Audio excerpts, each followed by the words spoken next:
Assalamualaikum warahmatullahi wabarakatuh. Bagaimana kabarnya teman-teman semuanya? Di video kita kali ini, kita akan melanjutkan part sebelumnya tentang Kiat Sukses CPNS 2021 dan P3K 2021. Sebelum itu, intro dulu ya.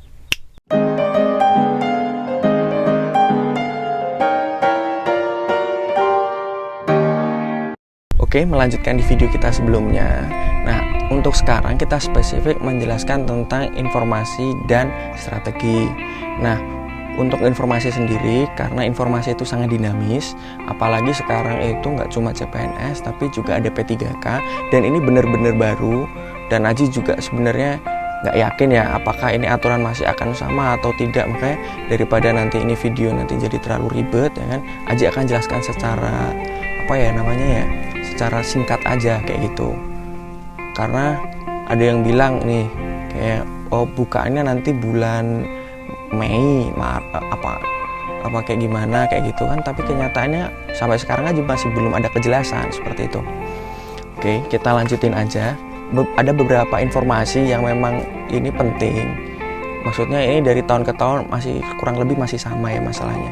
Yaitu menurutku yang bisa teman-teman cicil dari sekarang adalah pastikan bahwa nomor KTP ke teman-teman itu tersinkronisasi dengan nomor KK teman-teman.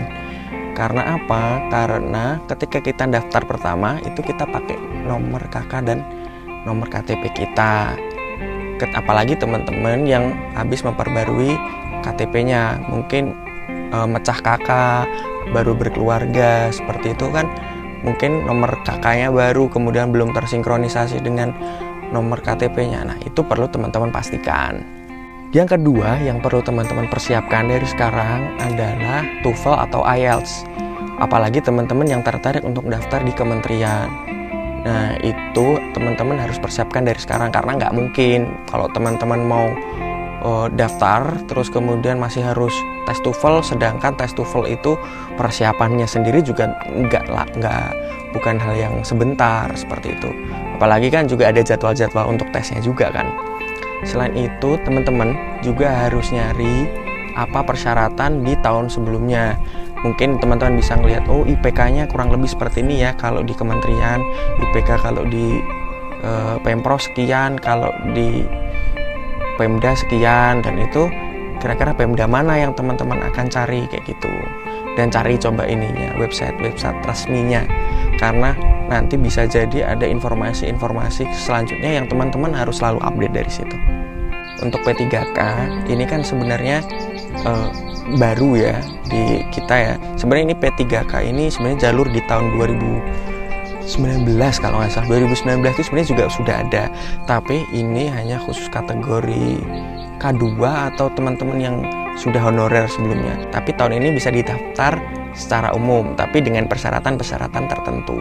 Di P3K ini ada beberapa detail ya, yang informasi yang Aji dapatkan untuk sementara ini.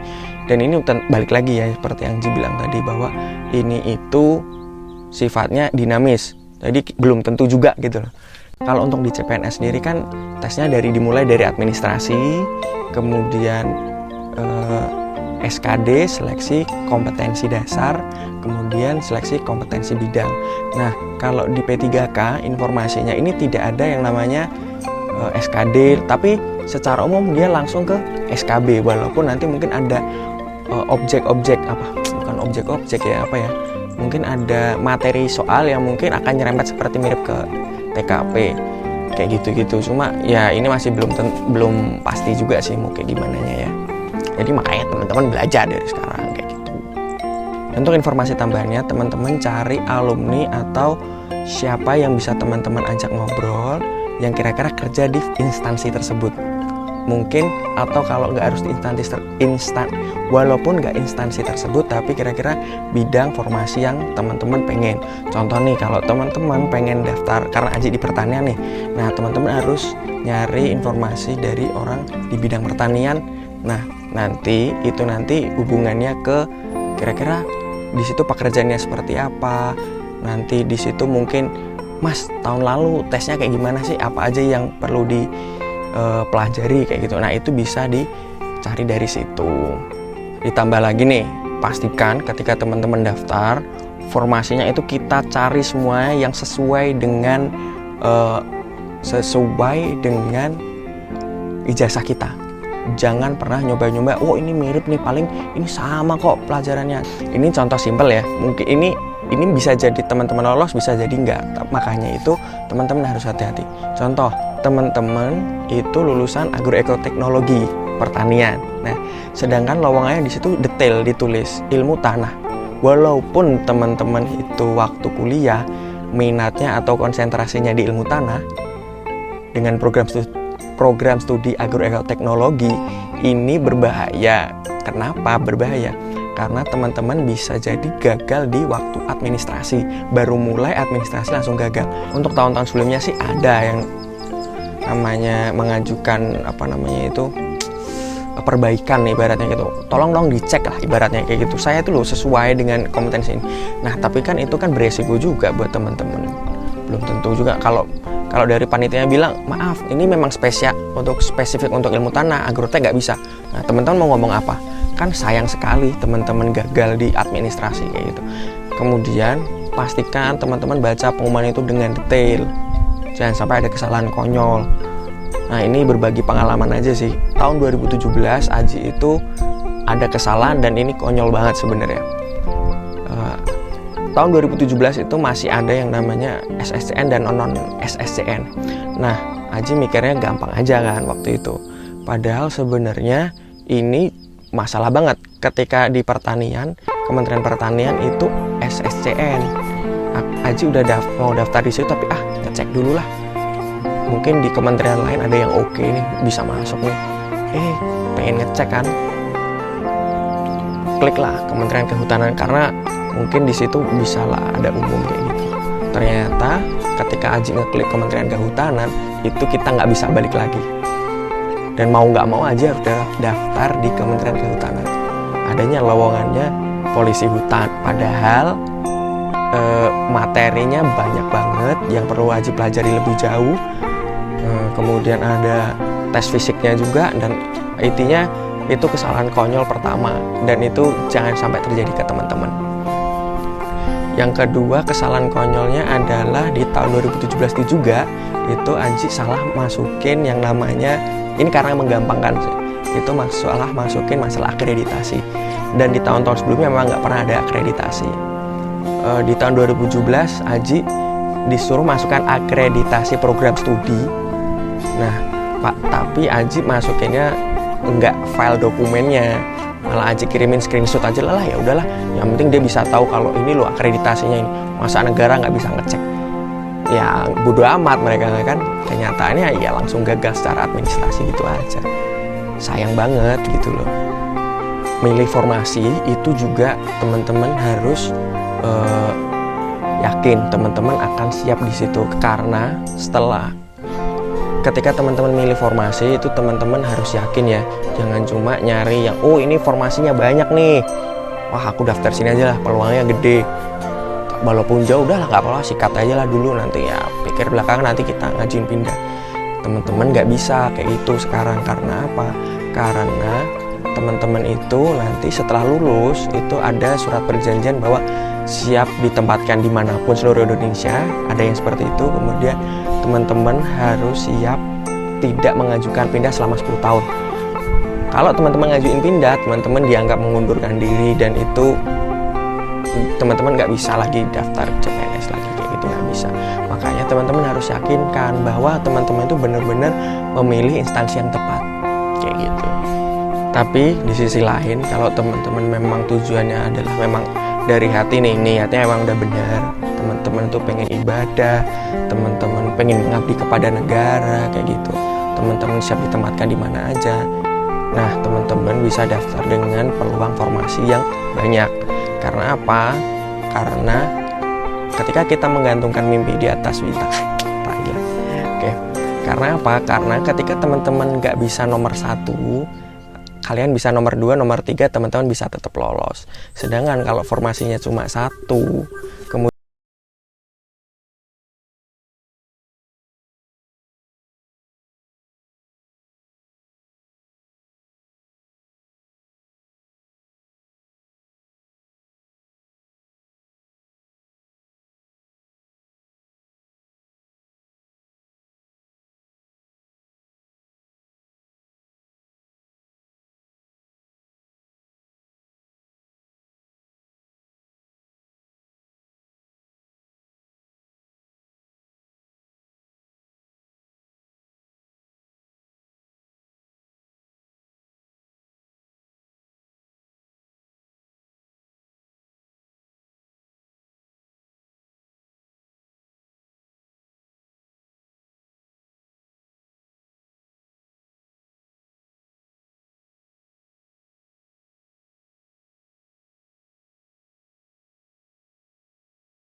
kontrak Aji habis mau dijadiin tetap, waduh gimana nih kayak gitu.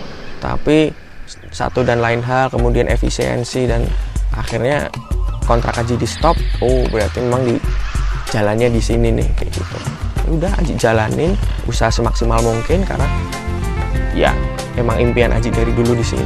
Udah gas terus kayak gitu. Fun fact nih, dari yang Aji amati ya, sebenarnya dari semua pendaftar itu sebenarnya yang benar-benar niat itu sebenarnya cuma 70-80%. 30 diantaranya itu dia nggak niat sama sekali. Mereka cuma memuaskan hati orang tuanya, tapi dengan cara yang sebenarnya nggak pas gitu. Kalau memang benar-benar mereka niat, ya nggak apa-apa daftar. Tapi kalau teman-teman nggak niat, cuma nyenengin hati orang tua aja, sebenarnya itu salah. Karena sebenarnya teman-teman ngasih harapan palsu. Lebih baik teman-teman yakinkan bahwa memang nggak pengen, kemudian yakin bahwa teman-teman bisa sukses di tempat yang lain kayak gitu. Kenapa? Satu, ketika teman-teman lolos, teman-teman ngambil kesempatan orang yang benar-benar pengen. Yang kedua itu ya teman-teman malah jadi lebih tersiksa di situ, sedangkan bukan passionnya. Kemudian apa? Jadi teman-teman kerja juga nggak maksimal. Kalau nggak maksimal ya kasihan, sayang negaranya lah bayar teman-teman tapi niat passion nggak di situ, ya kan? Inovasinya jadi kurang, ya percuma, rugi kayak gitu. Fun fact kedua itu yang belajar sebenarnya cuma 50%. Jadi yang belajar itu benar-benar belajar itu cuma 50%. Sisanya nggak ada yang belajar. Nggak belajar ini ya mungkin mereka berharap ya si A kemarin katanya dia ini kok beruntung aja, kok kebetulan aja lah dia beruntung kayak gitu. Ya mereka berharap mereka yang nggak belajar ini mereka cuma berharap dari keberuntungan kayak gitu. Dan ini banyak banget ya, ini kira-kira aja sih sekitar 50% lah kayak gitu. Nah yang benar-benar serius itu cuma 30%. 30% ini kira-kira teman-teman yang lolos di tahap SKB. Dan tapi ini nggak semua ya. Fun fact ketiganya adalah yang benar-benar serius itu paling sekitar 30%. Serius ini benar-benar serius ya. Niat, kemudian belajar, bahkan ikut bimbel, kemudian dia udah mempersiapkan jauh-jauh hari, dan sistem belajarnya memang dia benar-benar atur, nggak sistem SKS kayak gitu. Itu adalah cuma sekitar 30 orang. Yang 20 orang mungkin mereka belajar tapi semangatnya turun, atau mereka belajar tapi cuma persiapannya 1 bulan, atau mereka belajar tapi tahun lalu aku bisa lolos kok, tahun ini bisa lah orang soalnya masih kayak kemarin gitu. Padahal kan enggak, namanya latihan itu apalagi yang TU itu kayak gitu tuh ya dulu waktu SD bisa orang soalnya gampang-gampang, simpel-simpel. Cuman masalahnya yang dikejar di sini itu waktu, bukan cuma bisa ngerjain, cuma waktu yang dibutuhkan itu cuma 15 detik, 30 detik biar bisa teman-teman lolos. Dan fun fact yang memang benar-benar fact di sini adalah berapa sih jumlah orang yang beruntung? Jumlah orang yang beruntung adalah sejumlah formasi yang akan diterima.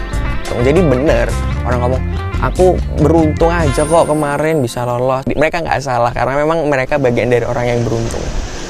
Oke, selanjutnya kita akan bahas tentang strategi mengerjakan soal. Yang teman-teman sudah tahu ya mungkin bahwa SKD itu ada 100 soal. 100 soal itu terdiri dari TWK, TU, dan TKP. Dan tiap-tiap poin itu memiliki passing grade berbeda dan jumlah soal yang berbeda. Untuk TU sendiri itu ada 35 soal. Ini yang di tahun 2019 ya. TU ada 35 soal, TWK ada 30 soal, TKP ada 35 soal.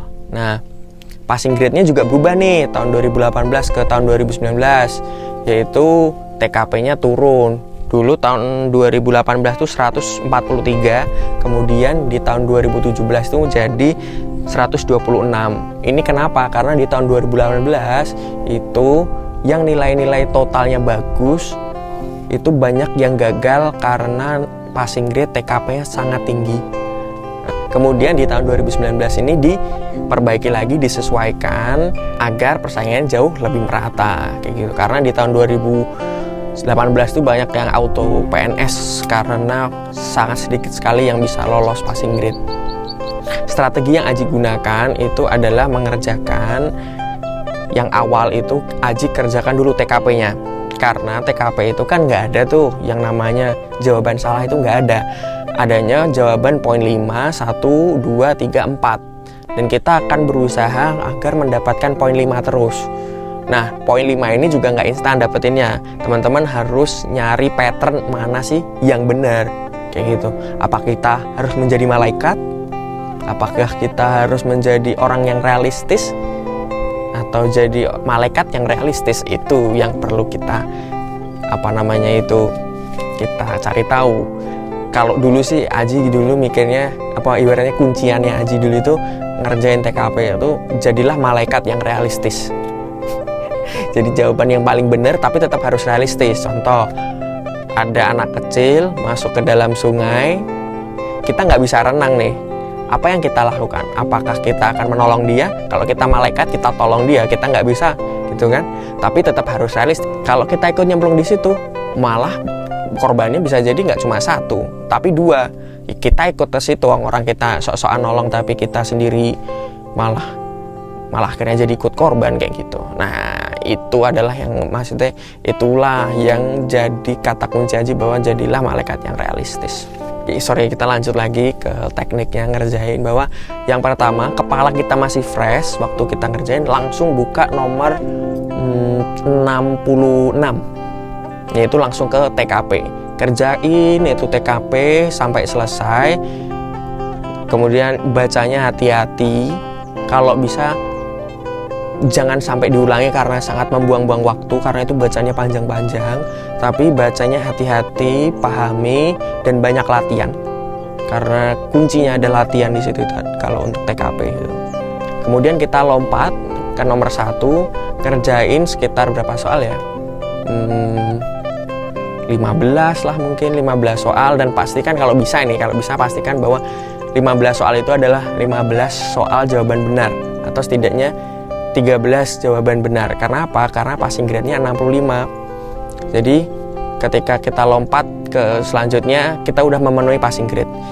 Kemudian di TIU kita kerjakan minimal 16 soal benar.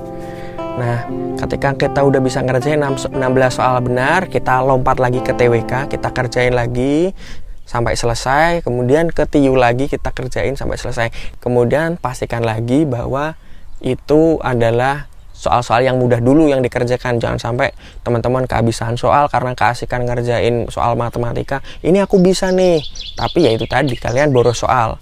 Karena strategi ini disusun agar teman-teman itu dari 90 menit waktu yang disediakan, itu teman-teman 80 menit itu teman-teman udah ngerjain semua ya. Kalau belum selesai nih, waktu kurang 10 menit, kerjain semuanya. Awur. Apa ya bahasanya awur ya? Jawab aja ngasal kayak gitu. Nah, kenapa? Karena ketika 10 menit kita sok-sokan masih mikir, bahaya banget. Bisa-bisa kita malah ada jawaban kosong. Kalau jawaban kosong nanti rugi. Padahal kalau kita jawab bisa jadi kan dapat poin 5, kan lumayan. Makanya ketika 10 menit jawab aja ngasal kayak gitu. Jawab ngasal, tapi kalau bisa dicatat apa aja, berapa soal tadi yang susah, yang berapa, nomor berapa yang susah. Sudah dijawab semua, selesai, kita baru ngecek lagi. Waktu 10 menit itu kita sambil ngecek. Oh, nomor 5 nih, tadi aku jawabnya ngasal, coba aku baca lagi deh. Nah, atau matematika lah yang kira-kira teman-teman bisa kejar dengan waktu segitu, bisa ngerjain dengan yakin detail dapat 1 atau 2 soal. Itu baru teman-teman kejar lagi. Yang penting semua jawaban teman-teman udah terisi. Pesan terakhir nih, belajar teman-teman. Kenapa? Karena teman-teman harus ingat di masa sekolah bahwa yang bilang aku gak belajar kok, mereka adalah orang yang nilainya paling tinggi, mereka yang waktu ujian keluar paling duluan, dan teman-teman malah cuma ya gimana nih kayak gitu. Makanya belajar. Oke, terakhir dari Aji minta maaf kalau memang ada kurang-kurangnya dari video ini. Mungkin videonya kurang proper, tempatnya kurang ini, tapi ini sebenarnya tempatnya nyaman banget. Kebetulan Aji di sawah di Kemusu. Nah, kemudian Kalau ada omong-omongan yang kurang nyaman di hati teman-teman, Aji minta maaf. Aji cuma sharing aja dari pengalaman Aji. Belum tentu juga apa yang Aji sampaikan ini bisa bekerja baik di teman-teman, tapi harapannya sih bisa jadi gambaran lah buat teman-teman kayak gitu. Jika konten ini bermanfaat, klik subscribe, dan jika ada unek-unek bisa tulis komentarnya di kolom komentar di bawah, dan sebarkan video ini ke saudara, ke pacar, ke teman yang mungkin berniat untuk tes CPNS di 2021 atau P3K 2021, agar video ini bisa bermanfaat ke lebih banyak orang. Terakhir dari kami, sebar kebaikan dan terus bertumbuh. Wassalamualaikum warahmatullahi wabarakatuh.